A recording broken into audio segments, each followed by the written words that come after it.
Once again, welcome to our last workshop session, but we still have one more webinar session. So stay tuned for the closing roundtable discussions for this capacity building series. And today we have three speakers with us, and I'll just go ahead with our first speaker.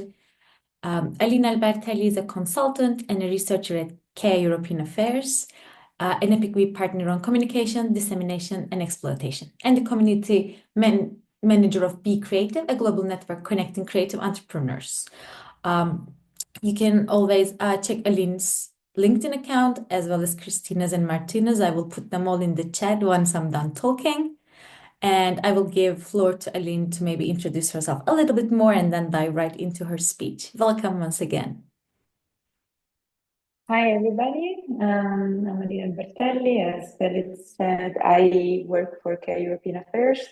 That is one of the partners of the EPIC project, and specifically the partner dealing with the work package on communication, dissemination, and exploitation strategy. At CAE European Affairs, we are a consultancy on policy and cultural policy and European project management. I'm saying this because it's going to be useful for understanding why we are dealing with communication, dissemination, and exploitation in the project. Today, I will talk to you about where we at with EPIC. This panel is also a bit about EPIC in action. And I overview for EPIC a bit like the communication, dissemination, and exploitation work package is always a support work package for this kind of Horizon projects. And its aim is actually to connect the project internal outcomes and goals and results to the external world. And that's also what we do at CAE. We connect our network of people and translate the results of projects that are useful for the creative industries for an audience that is the one of policymakers or civil society or academia when it comes to results that are deeply connected to the creative industries. So where are we at with EPIC? So we are at the end of the last month of the second year of the project. The project lasts 3 years. So we are kickstarting with the third year of the project, which means that we have started to achieve a lot of results. Like we have different deliverables shared, and we also have different publications on the project's results. And you can all, I will share the screen. You can all find this information in EPIC website, where we have access to the news, of course, but also the repository. Our repository is connected to Zenodo, where you can have access to all of our results and also to our publications. Over the past 2 years, we went through 8 different game jams already, the last 2 happening in the past month in Aarhus and Hilversum. We have still 4 game jams to go. We also started having the different hubs collaborating with each other and communicating and creating higher level game jams. We also have built finally the resource website of EPIC, where you can have access to all of the games that have taken place, like have been created by our participants of the game jams and you can have access to the different games, but you can also have access to all of the different capacity building activities. So EPIC is currently very much in action, as the name of this webinar shares, and we are looking for more to come. So in the next year, we will have different events coming up, one of which will be the European Youth Event in June 2025.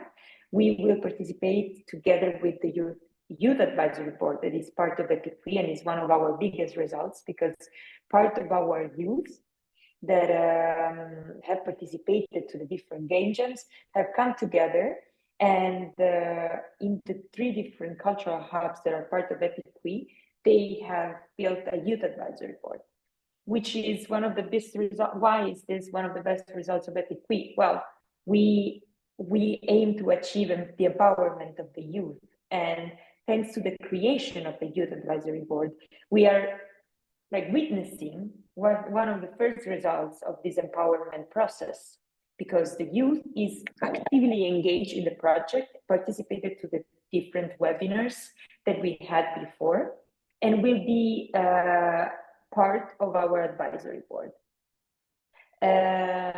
which is composed of experts from all sorts, from living labs to quadruple helix ecosystems, and will include also the 3 youth advisories, so 3 youths from the youth advisory board. Therefore, we really achieved the quadruple helix purpose of the project. We are also currently collaborating, and we look forward for collaborating with multiple projects that are currently working both on games, on culture making, but also on the empowerment of the youth.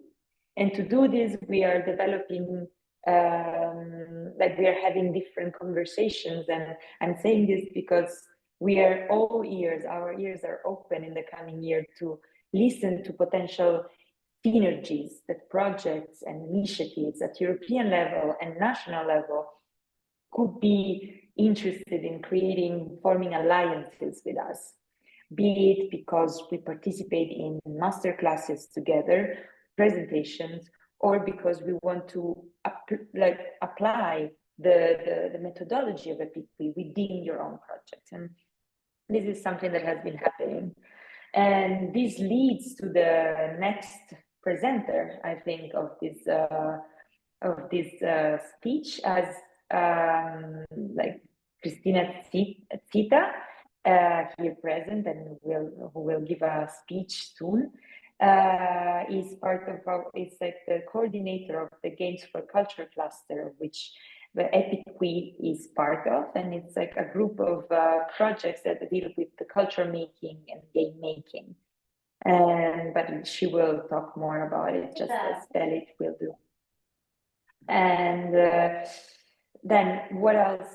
EPIC is currently also in the look to better align the results of the project with what is happening at European level. We know that the European presidency, current European presidency, or Polish European presidency, is working a lot on the youth, and it's one of the main goals of the Polish presidency. And EPIC looks into collaborating with the Polish presidency. It's trying to participate at the events and understanding better how we could better align our project results with that. We've also been looking at what the current Commissioner for Culture at the Parliament level is working on, and it's it united arts and youth, and therefore we really we can envision a lot of synergies, not only with other projects, not only with the creative industry, but also at political level, to push for more policy changes, also to empower the youth and make them heard at European level when it comes to their future. And this will also deal with the next deliverable on the policy recommendation that CBN is working on. This was the overview of what EPIC has been doing and what are the forthcoming activities that we'll see it in action. And I leave the floor to Belit. Thank you. Thank you, Aline. You already did a little bit of an introduction for Cristina, but I'll do it formally. Cristina Zita is a research associate at the Center for Research and Technology, specializing in user experience and user interface design. and she has also contributed to numerous European, national, and private projects. Christina represents the Games for Culture cluster today. It's an initiative, an EU-funded initiative of the Mementos project, and it includes 7 members now. Also, we will see if Christina will mention more about Games for Culture cluster, because it's quite exciting and it's been great to be in contact with what we can do together. And Epic is also a part of the cluster, so I'll leave the floor to Christina now. Thanks and welcome. Thank you very much, Peli. Thank you for having us. I will jump in directly, sharing my screen.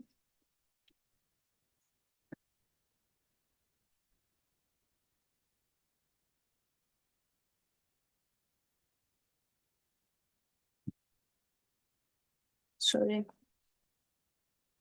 Now we see the desktop. Yes, I know I cannot move the presentation.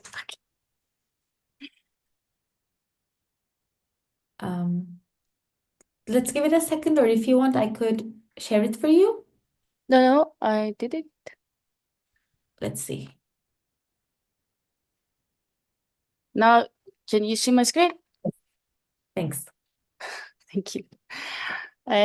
So you have made the introduction, and I'm here to introduce the Games for Culture cluster.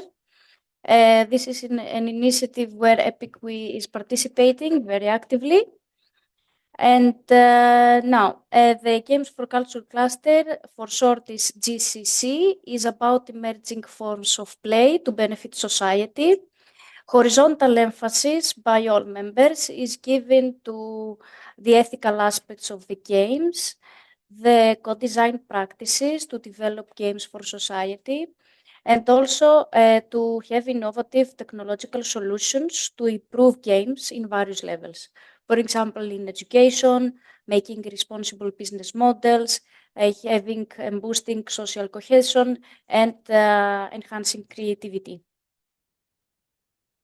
The cluster consists currently by 7 EU-funded projects, EPICWE, GREAT, Loga Culture, Mementos, News IT, iGame, and Gamer, and they are coming from 3 different funding calls.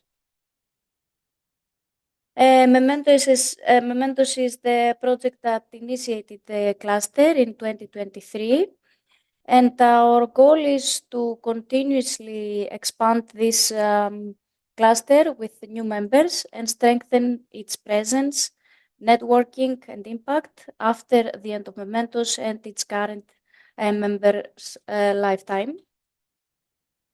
Now, through its members, the cluster is expected to contribute to sustainable innovation in various sectors, to the sense of belonging, to better protect and restore and promote cultural heritage, to overcome existing challenges such as climate change and natural or man-made disasters, and of course to support the resiliency of societies and economies. Now, the focus in today's presentation is one of our main messages, which is to drive positive impact through play. Through our project members' cases, we aim to demonstrate that we can make games for good. We do that. Each of the members can focus in different aspects, but generally, if we join everything together, we are either developing games for entertainment and societal, environmental, educational impact, or we are creating innovative technological tools that can support game studios and relevant actors to develop such games. And of course, in parallel, supporting game industry, sustainability, and help them to reach audiences in different ways. Also, another way is to provide frameworks, methods, tools, and approaches on how to create such games, and indicatively on how to balance entertainment and learning in gaming experiences that we are creating, or how to make stories relevant to the societies and communities, how to co-design and co-create games in multidisciplinary ways, and also how to involve game communities and societies. Within this context, the cluster explores the design, development, and the delivery of the games for cultural heritage, arts, and cultural and creative sectors. And for example, the games that we are developing, testing, use, they can be for cultural values, for natural heritage and environmental challenges, for tangible and intangible cultural heritage, including art, such as films and music, and any other topic. To promote making, using, testing games for good, we can focus in this presentation on what these games might be about. A category of games that we can have that has potential societal educational impact are those that have been designed with a dual purpose, entertainment and learning. Entertainment from one side is about having fun, losing the sense of time, reducing concerns about everyday life according to the flow theory. And from the other side, we have learning, which is not only about the typical education system. Learning can be about, okay, yes, for formal, but also informal education. It can be about training and can be also about lifelong learning. It doesn't have to be only for students or only for those that are participating in educational system in some ways. It can be addressed to adults, and it can be about personal or professional setting, and it can be to gain knowledge and raising awareness of topics, or to develop skills, and also it can be about cultivating attitudes and behaviors that enhance our adaptability and effectiveness in this context, and generally about attitudes that can make our life easier and more functional. Within this context, the games that we can promote to make for making good in society can be anything that can provide knowledge, skills, and attitudes that makes good for all people. Now, an example that supports the GCC objectives is the Mementos case, where technology providers and cultural heritage institutions are collaborating to create 3 games that facilitate empathy, transitional justice, and historical education. The first game is We Grew Up in War, which depicts the war from the eyes of children who grew up in conflict, highlighting both war's negative effects on young people growing up and also children's strength and resilience. The second game is Gulag Diaries, which is about a cartographic expedition of the abandoned Gulag camps, where the player explores the life of the prisoners. And the third game is called Those From Below, and this refers to the migrant workers. The game is a virtual reality documentary experience that explores their exploitation for profit and the disaster that took place in a former coal mine in 1956. And I'm referring to these as examples of games that we have developed within the cluster to make good in society. So another aspect that we do in Mementos is that we have developed an accessibility SDK and also some AI services to reconstruct cultural heritage assets that are available in the cluster members via web.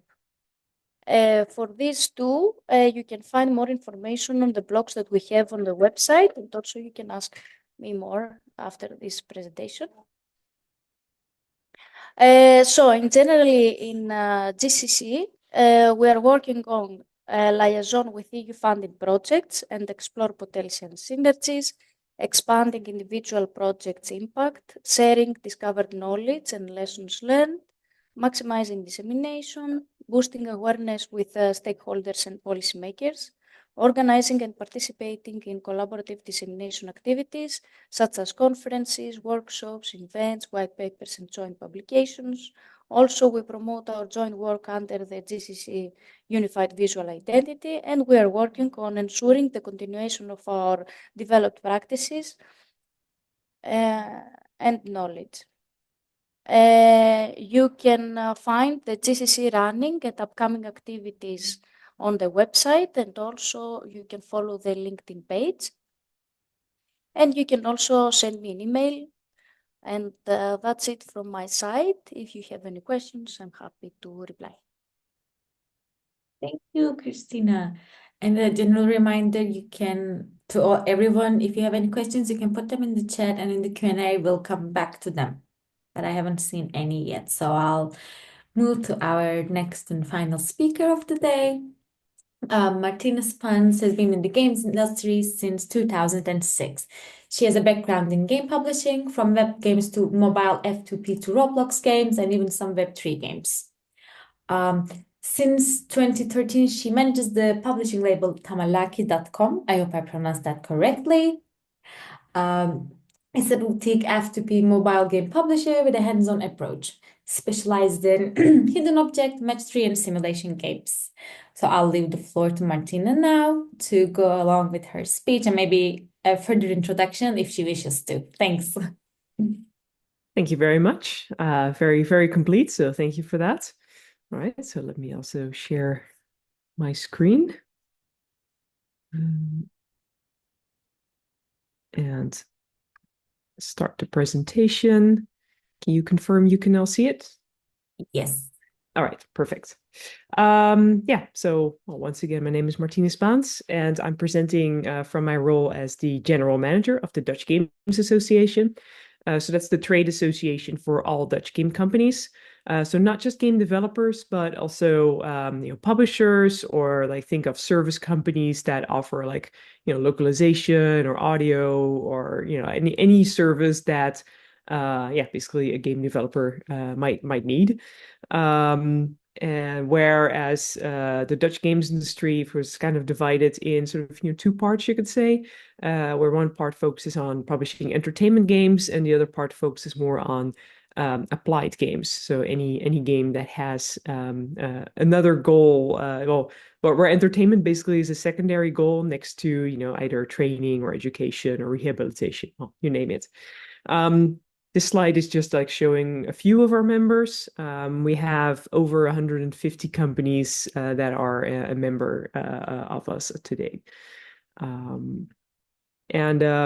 we do is, throughout the year, we organize a lot of like knowledge sharing events, big conference, networking lunches, basically everything to bring the industry closer together. The Dutch Game Awards are also a part of it every year.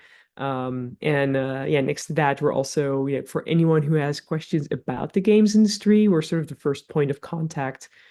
So we deal also with a lot of like media outlets and different parts of the government in that regard.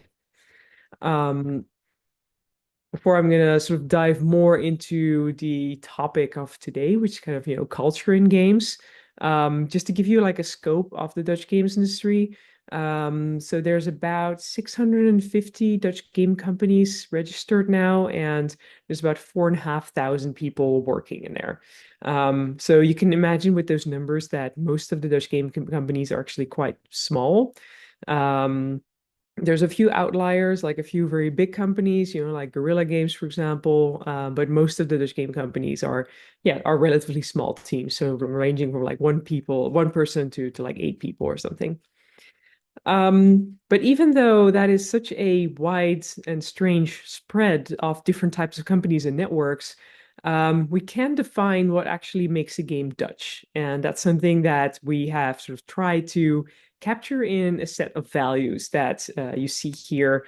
So, innovative, daring, pathfinding, progressive, divergent, peculiar, and critical. So I'm gonna like give a few examples here right now of what we mean with those values. I want to kick off with a game that I think probably a lot of people will know. It's the Horizon series by Guerrilla Games. So Horizon Zero Dawn and also Forbidden West, where the protagonist is a woman, and not as you sort of traditionally know female game characters in games with like lots of makeups and big boobs, but actually like very practical in how you would envision that a woman in this post-apocalyptic world would actually move about. And even though the game doesn't specifically call out like oh, we're destroying our planets, there's definitely an underlying message in here about like an environmentalist message in there, and sort of an underlying message that the gamer definitely gets throughout the game. So even though this is definitely one of sort of the was one of the biggest titles that came out in, when was it released? I think it was 2022.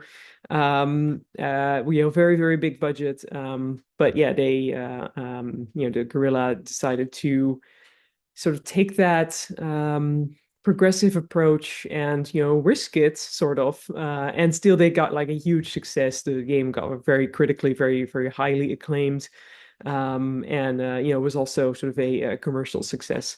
So they did very, very well with that, even though they were aware that for sort of the AAA box game audience, that's not always a given that it's that well received.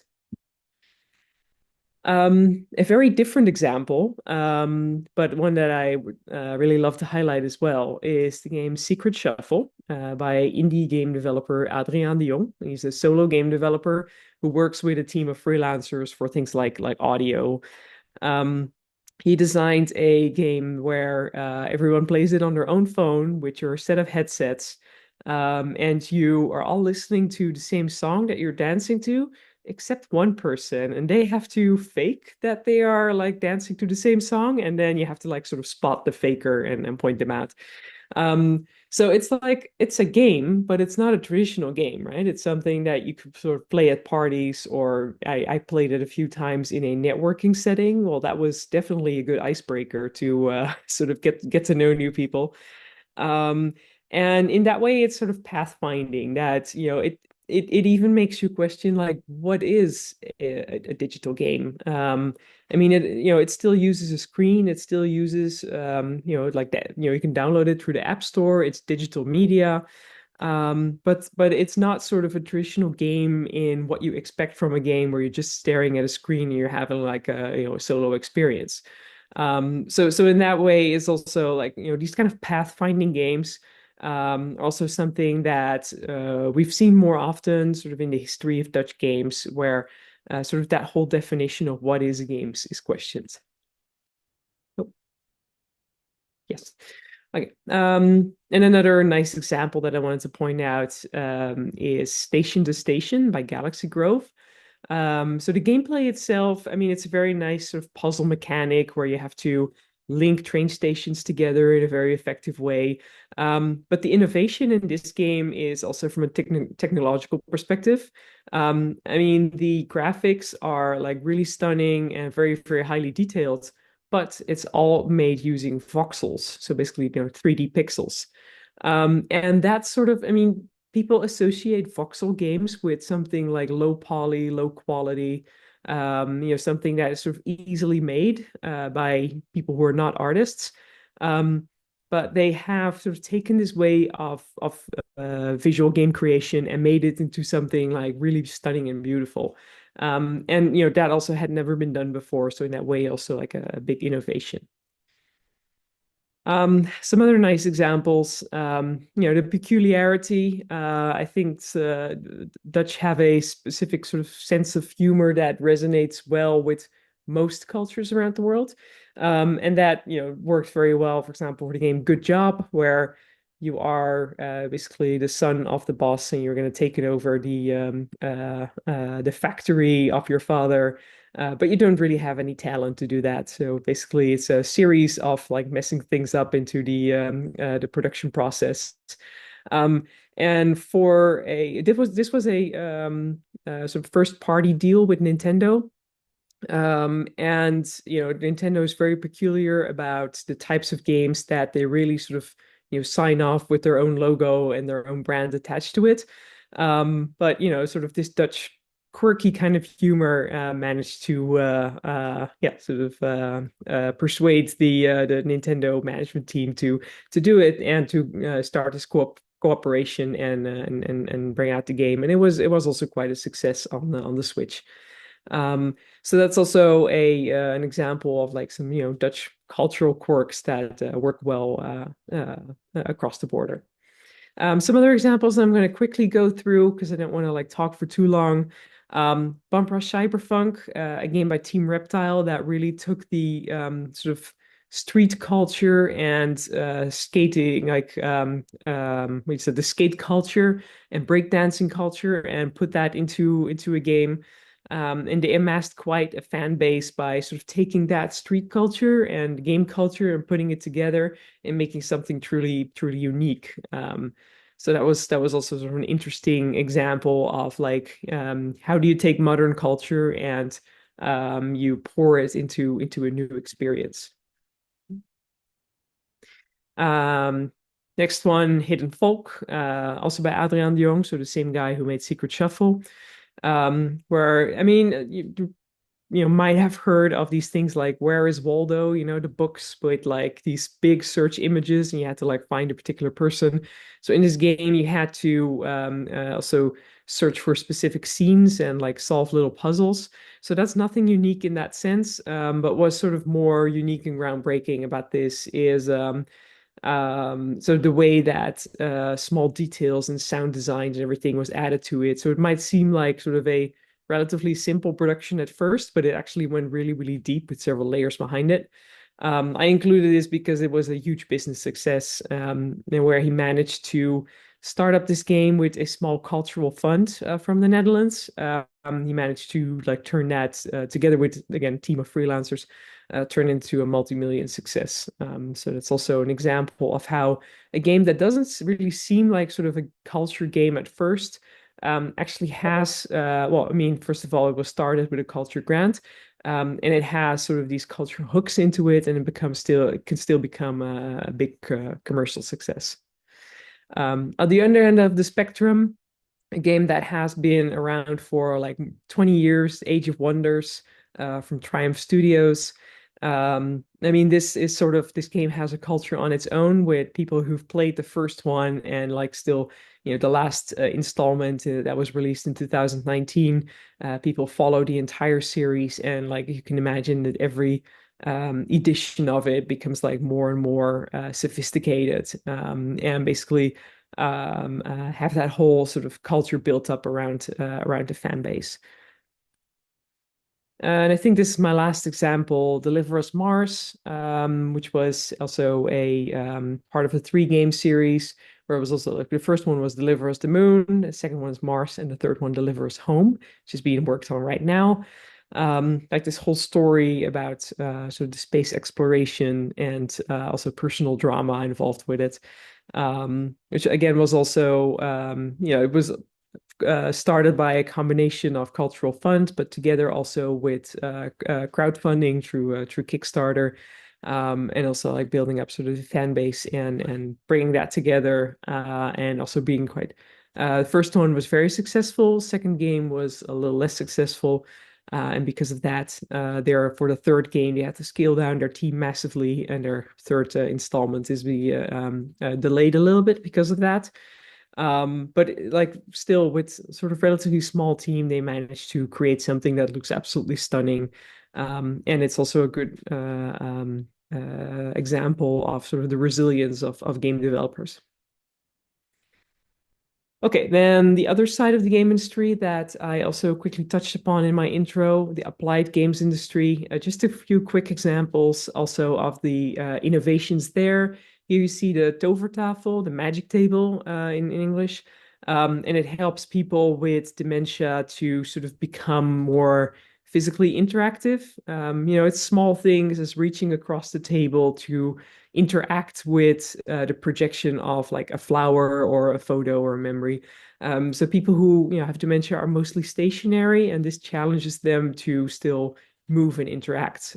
So that's also a huge success that's currently being rolled out worldwide to all kind of care homes.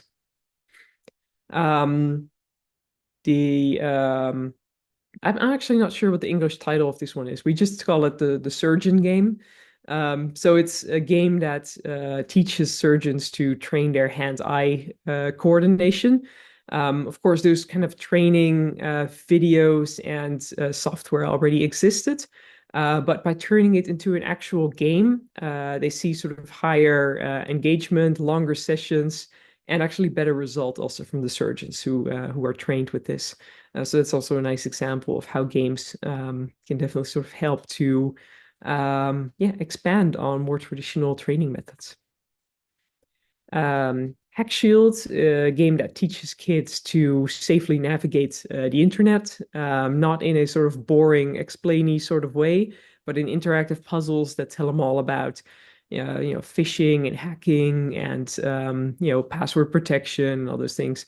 And it puts the kids in sort of the center of the hero role, basically, where they also teach to sort of be vigilant and sort of watch out for example, how their grandparents navigate the internet and try to help them, and really sort of give the kids agency instead of just like telling them like, oh, do this and don't do that. And because of that, it's also sort of a very big success, and really helps to keep kids safe online, because it's kind of weird when you think about it, when kids are like, I don't know, 10 years old or something. We just give them a phone and we're like, hey, good luck, without actually explaining them how the internet works. Okay, so that was, I'm nearing the end of the presentation. I just want to, like I said before, we have a strange spread of all types of companies in the Netherlands.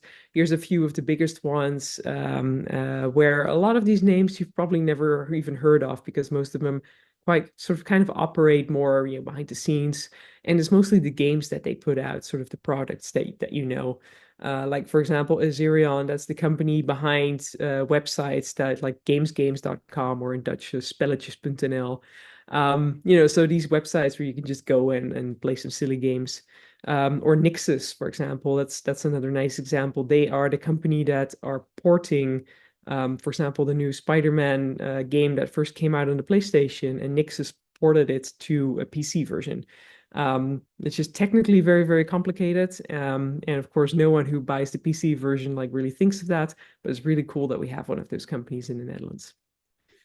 And same goes for like all the applied game companies. The Netherlands is actually, when it comes to applied game companies, one of the sort of biggest markets in the world. So yeah, we're very, very proud of had to host these companies in the Netherlands.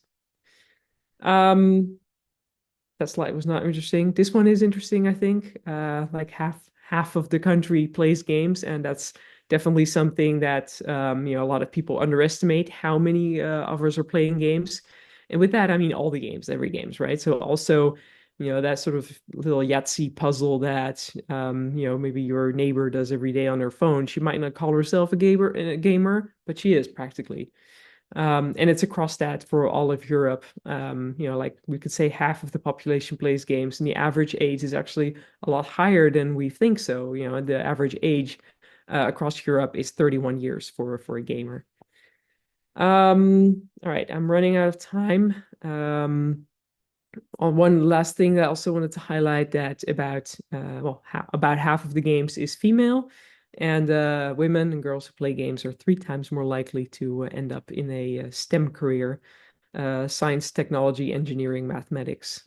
So that's also something that I guess I'm also a little bit of an example of that, because I used to game all the time when I was young. I already mentioned this about the jobs. Also interesting, the graduates. We have about 700 game student graduates every year from the Netherlands. So also, a lot more than our industry needs. So a lot of those graduates also go to other parts of Europe to work at other game studios. So it's always, but yeah, our Dutch game educations are also highly acclaimed internationally. So yeah, just to conclude that, games definitely a fundamental part of our modern society. And that is all. Thank you very much. Thank you. It was quite interesting. I was like keeping my eyes here, like because of the cameras and the monitors. Thank you. before I ask the participants, I want to take a different approach. So all three of you kind of talked about different stuff, but with some interconnections. So before I move on to the participants, I would like to ask you, do you have any questions for each other? Do you want to elaborate on something, go back and highlight it? So before I move on to the participants, I would like to ask you. Yeah, Christina? Yes, I have a question for Aline. You showed us in the website the games that have been extracted from the jumps in the EPIC project. And I wanted to ask about the context of which these jumps took place and those games were created. Well, the context is at the base of EPIC methodology. So what happens is that when we have our game jams, which 6 took place last year, 2 took place at the beginning of this year, and more will come. What happens is that usually within cultural heritage spaces and institutions, such as, for example, the Aros Museum, that is one of the partner, the different participants to the game jams that are usually youth between 16 and 30 years old come together and in teams, guided and in collaboration with representatives from the creative industries, such as games associations, and part of it is also in the Hilversum hub that is in the Netherlands, is connected to the Dutch game association that was described by Martin now. So they come together and around 3 to 4 days, they build these games together. Some of them are like paper games and like analog games, and some of them are digital games. And they are created in this context of 4 days, usually have to deliver like European values, and each hub has different values to share. And they are usually connected to the cultural heritage and the exhibition that is in place. For example, in the case of Aros, it was an exhibition on climate. In the case of Óbidos, is the lagoon of Óbidos. Óbidos is a municipality, and it's also a city that is protected by UNESCO. And so they created games based on the lagoon of the surrounding the municipality. So it's games that unite values, such as the games that were described by Martina, and cultural heritage. So they use cultural heritage to create new cultural heritage. So let's say a bit following what the Faro Convention wants us to do. So promote a heritage that is more innovative and more co-created, bottom up for the future. Very nice concept, Aline. Thank you very much. It is very inspiring, and also that you have included analog games as well, not only digital, because the thinking is it's not the same tools, but the thinking and the way that you connect the values and the cultural heritage and what they want to express, it's the same. Yeah, but in fact, the base of the Epiquiders is game making through culture making, and there's always the making is the main part. The coming together and building together, like, is the process of becoming the creator that empowers the youth, and alongside, and then from these games, actually, they will develop 6. So there will be 6 games will be selected, and will reach a second stage and be developed for the future. Yeah. Thank you very much, Aline. Already, if our speakers don't have questions for each other, I would like to ask the participants. You can either put it in the chat or unmute yourself, raise your hand, or just jump in, however you want to. So maybe I'll give a minute to see if anyone has any questions. You always have the opportunity to follow up with our speakers. Their link. Okay, Martina, I'm sorry, I forgot to put your LinkedIn, which I will do now. It's difficult to be a moderator, to be both in the chat and speaking. I got caught up. Okay, so I will also put your LinkedIn in the chat, and once I upload the recordings to the media center, I send everyone, all the participants, an email with our speakers CC'd. So if you want to follow up with them, if you have some ideas that you want to share, you're always free to reach out to them. And I'm shutting up for a second. I'm putting Martinez LinkedIn here. Sorry. Yes. Thank you. So in that case, I will ask once again if anyone has any questions, if you would like to say anything, this is your chance. If not, I will thank everyone for coming today. And if you reach out to me afterwards for follow-up questions, I can also help you to connect with the speakers. Alrighty. So Aline, Christina, and Martina, thank you so much for being here today and for all your insights. It was super interesting. And thank you for everyone that participated, and I'll see you next time in the closing roundtable session. Thank you so much. Thank you. Take care, everyone. Bye.